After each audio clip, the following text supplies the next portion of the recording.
Foot.fr, fournisseur officiel de football.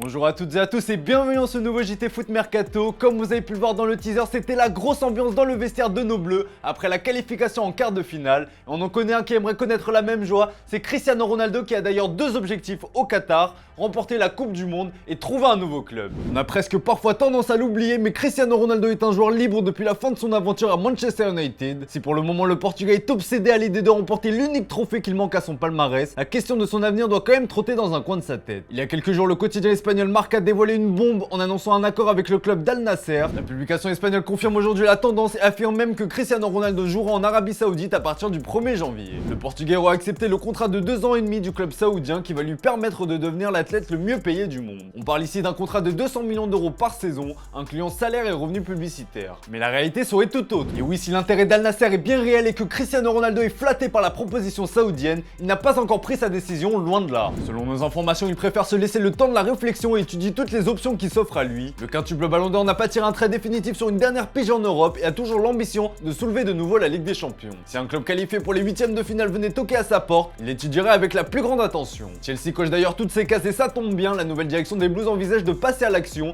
une fois que la Coupe du Monde sera terminée. Si l'Europe reste sa destination préférentielle, la MLS est toujours une vraie option. L'Inter Miami qui raffole et qui rêve d'attirer des stars internationales a notamment fait du Portugal l'une de ses priorités. De très nombreuses options s'offrent donc à CR7, reste à savoir quel choix il fera pour la fin de sa carrière.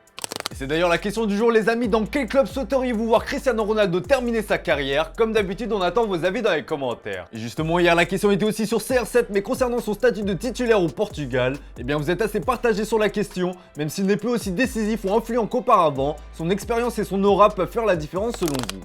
Allez, on passe au focus du jour les amis, on va parler d'Olivier Giroud qui est devenu hier le meilleur buteur de l'histoire de l'équipe de France. Un sacré record qu'il pourrait cependant ne pas conserver très longtemps parce que derrière ça pousse très fort. Une joie et une fierté indescriptibles, voilà ce que devait ressentir Olivier Giroud après son but hier face à la Pologne. Ce record détenu par Thierry Henry depuis des décennies est donc finalement tombé et peu de personnes auraient misé une pièce sur Olivier Giroud. Mais combien de temps tiendra-t-il? Le temps semble compter pour l'attaquant de 36 ans, d'autant que l'avenir de Didier Deschamps est toujours incertain. A priori Olivier Giroud dispute ses derniers matchs avec les Bleus et quand bien même ce dernier arrive à améliorer son total, derrière les poursuivants poussent. On pense à Antoine Griezmann qui est 3ème au classement des meilleurs buteurs de l'équipe de France avec 42 réalisations. Si Didier Deschamps reste en poste, le joueur de l'Atlético de Madrid aura l'occasion d'améliorer son total. Derrière, Karim Benzema a perdu du temps, mais au vu de sa forme resplendissante, il peut améliorer son compteur but qui est actuellement à 37. Bon, on va pas se mentir, le candidat le plus sérieux est à moins d'un cataclysme et Kylian Mbappé qui postule au titre de meilleur buteur de l'histoire des Bleus. Avec son doublé hier face à la Pologne, le crack de Bondy a dépassé Zinedine Zidane et se place aujourd'hui à la 7ème place du classement derrière David Trezeguet et ses 34 buts. Les statistiques de l'attaquant du PSG sont complètement folles puisqu'il totalise déjà 33 buts en seulement 66 sélections et ce à seulement 23 ans. À ce rythme, Kylian Mbappé est clairement parti pour pulvériser le record.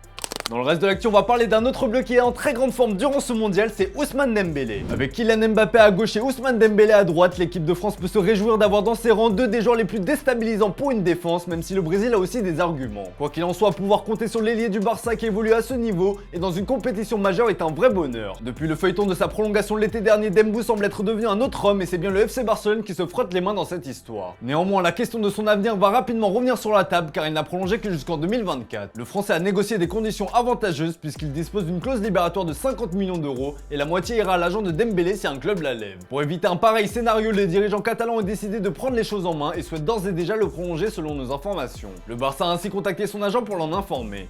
Reste à savoir ce qu'en pensera Dembouz. Allez, comme d'hab les amis, on se quitte avec l'image du jour. Vous aussi, vous raffolez des images de joie de nos bleus dans les vestiaires. Eh bien, allez, c'est cadeau. Celle-ci nous vient d'un blessé qui était en direct du stade et comme vous allez le voir, il était aux anges. Voilà les amis, c'est tout pour aujourd'hui. N'oubliez pas de vous abonner à notre chaîne secondaire pour retrouver tous nos contenus Twitch. Quant à moi, je vous souhaite une excellente soirée et on se retrouve dès demain pour un nouveau JT Foot Mercato.